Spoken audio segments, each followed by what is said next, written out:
Yes, Paul Gascoigne, of course, the man to catch on these shores. 4 goals against Hartlepool in midweek. But Spurs and Arsenal and everybody else, for that matter, in Liverpool's slipstream right now. Is anyone capable of catching them? Well, let's have a look at Spurs, first of all. Cowans with the free kick.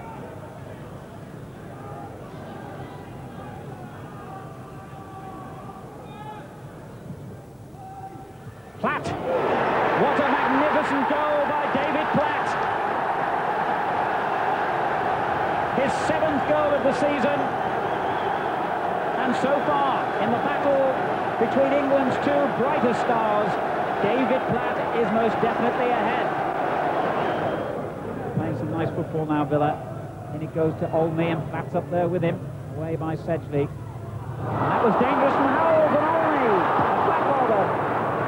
Should have scored. It was an amazing mistake.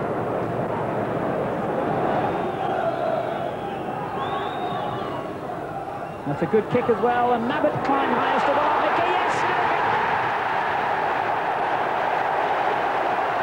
Right on the stroke of half-time, Gary Lineker's opportunism has brought Spurs level. He's most anxious though, because I think it's Howells who went crashing down in the build-up to that, must have fallen very heavily.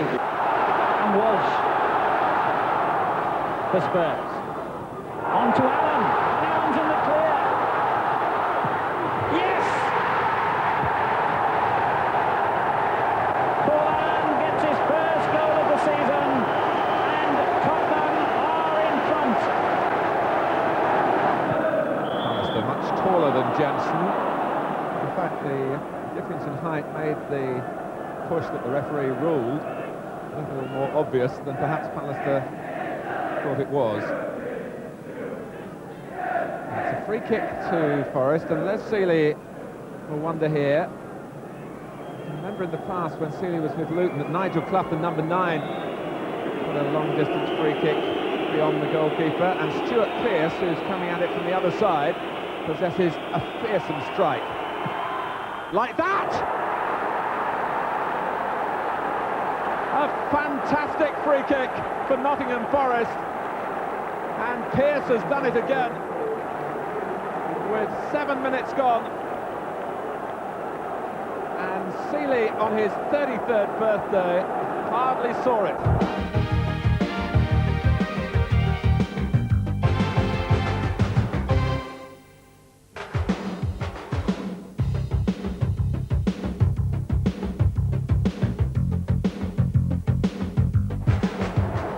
Liverpool go marching on. Their 7th win of the season, their 7th in a row at Sunderland, and their best ever start.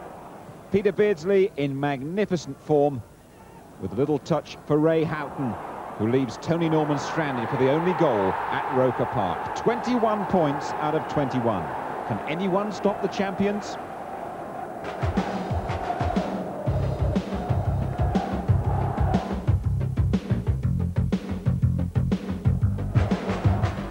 Controversial day at Elland Road. Leeds scoring first after just 8 minutes.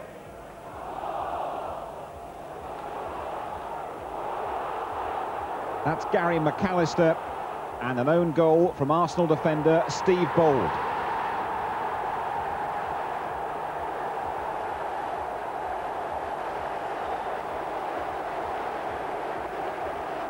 Just before half-time, a goal credited to Arsenal's Swedish winger, Anders Limpar. The linesman was flagging for offside.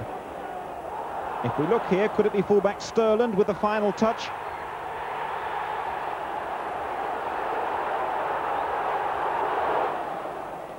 Arsenal took the lead in the second half, and some marvellous work from England fullback Lee Dixon. Out of trouble there, and a great ball for Paul Merson.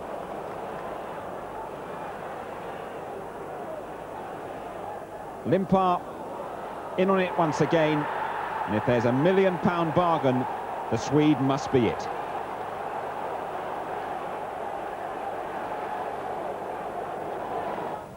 Leeds get a point after a penalty. Gary McAllister goes down between Johnson and Adams, and Gordon Strachan gets the job. We saw Strachan score an unlikely goal last weekend. He beats David Seaman from the spot. Leeds 2, Arsenal 2.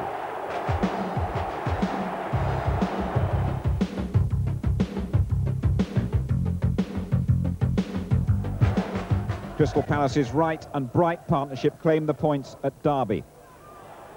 Ian Wright, one of the fastest players in the league, in the clear, and despite Mark Wright and Peter Shilton, Palace won up.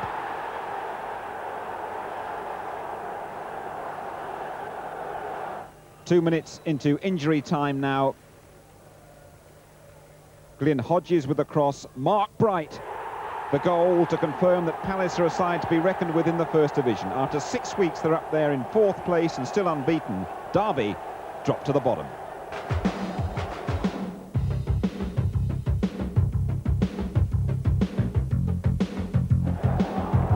Another home draw for Chelsea. They conceded goals in the dying seconds of each half. Kevin Wilson, who scored 6 goals in Chelsea's last 5 games, opened the scoring after 25 minutes. Peter Nicholas on the ball. Wilson from 15 yards.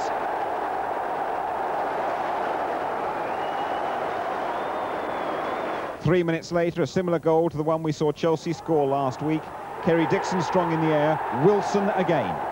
Kevin Wilson 2, Sheffield United 0. Just before half-time, Brian Marwood with the free kick. Vinnie Jones unmarked. His first goal for Sheffield United, past his old pal Dave Besant.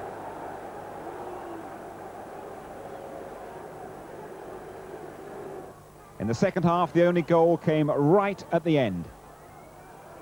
United battling away. Substitute Tony Ogana sets up a fine equaliser for Brian Dean. A point each, and that's enough to take Sheffield United off the bottom of the table.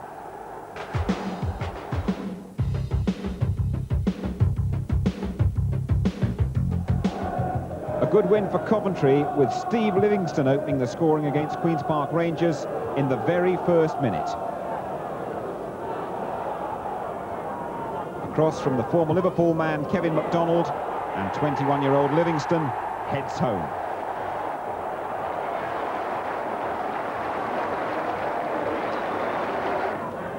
MacDonald started the move for the second goal. Livingston again, and now Kevin Gallagher. And finally Mickey Ginn, who puts Coventry 2 up.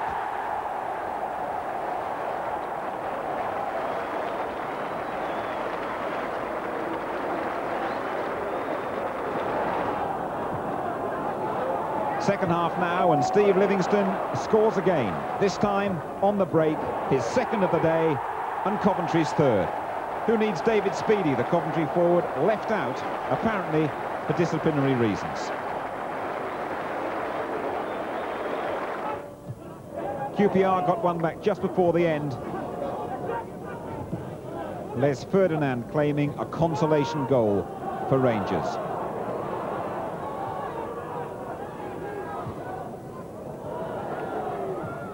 But no goals from Roy Wegerle this weekend, and no points for Rangers.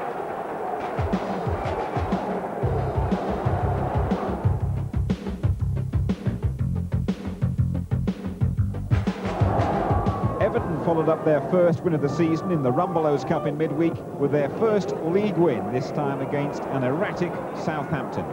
The former England forward Tony Colley got 3 in midweek. He got another 2 today. That's his first one midway through the first half.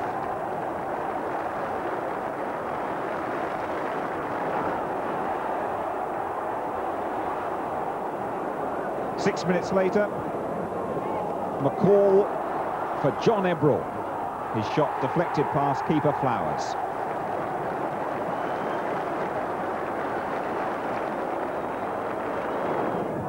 Some smart work from Pat Nevin in the second half. McCall in the clear, and Cottee at the end of it to put Everton 3 up. 3 goals for Everton, 3 assists from McCall, and Everton's first 3 points.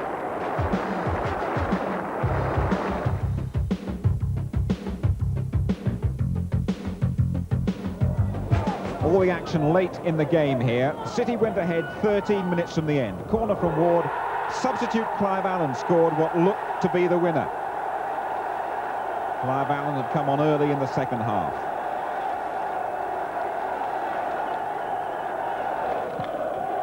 Wimbledon had created and missed loads of chances before that, and they had a great chance to get back in it with a penalty. Phelan playing in midfield these days and pushing forward number 3 under challenge from Ward. Penalty given despite the City protests. John Fashanu out injured, so it's down to the skipper Keith Curle. £1 million goalkeeper Tony Coton, a fine save from him.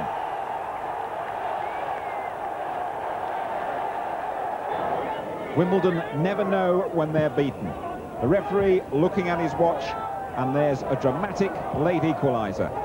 A fine turn and finish from John Gale. Wimbledon 1, Manchester City 1.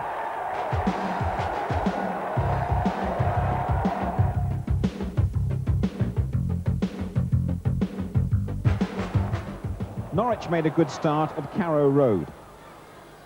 Early in the game, Dale Gordon is involved at the start and the finish.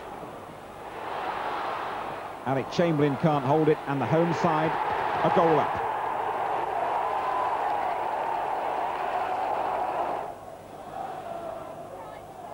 Dramatic spell just after half-time, though. 3 goals in less than a quarter of an hour from Luton's Danish international Lars Elstrup. That's the equaliser. And now a couple of excellent set pieces from Luton that had the home manager Dave Stringer absolutely furious. Elstrup at the end of Steve Williams' free kick. And this isn't an action replay. It's the hat-trick. Williams again. Number 3 for Luton and number 3 for Elstrup. Norwich 1, Luton 3. The Hatters enjoying their best season for ages.